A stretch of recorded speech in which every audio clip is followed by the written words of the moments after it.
Okay, we are now in challenge number 7. So congratulations, you all are doing great. So let's move forward and take a look at the challenge before us. So subtract two numbers, and this time we're using numbers 22 and 12. Again, we're going to store both of those numbers in their own variable. We're going to create a variable called diff and assign that to a value of 0. And then we're going to use the math operation of one number subtracted by another number, num1 minus num2, and then display that difference to the screen. So using our pseudocode and the flowchart respectively, let's take a look at what that looks like. So again, we're going to take a look at the pseudocode. Subtract two numbers, num1 equals 22, store num2 equals 12, and then store diff as 0. Perform the operation, and then looking at it from the flowchart perspective, again, we're using that very same structure that we have been. We're just going to display two elements, what the program does, and at the end, what the answer should be. And then in the middle, we have three storage components, all rectangles, num1, num2, and the diff, and then of course the operation.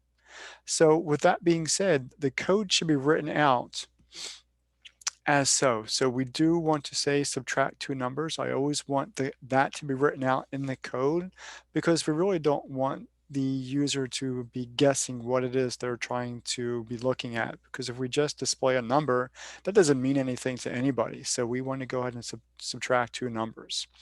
And I think moving forward, you could actually challenge your learners to say, what two numbers are we subtracting by adding display elements? So we could easily add display elements, and I can show us in the code what that looks like.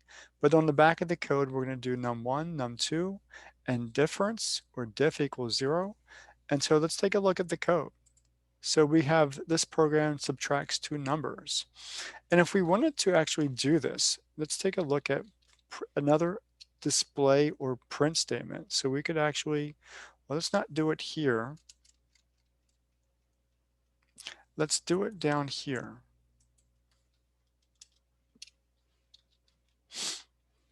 And we'll just print num1. And then we'll do this, print num2. I'm going to give us some space. And then we'll see how this looks when it prints out.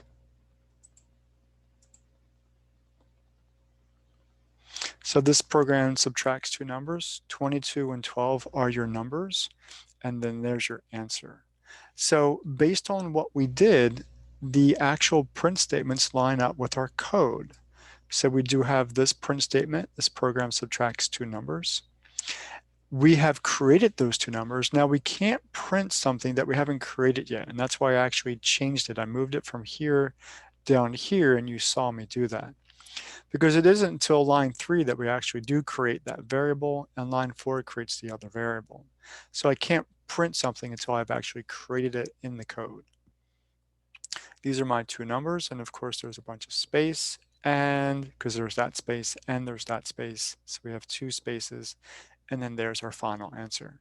So good. Let's go on to the next challenge. I'll see you there.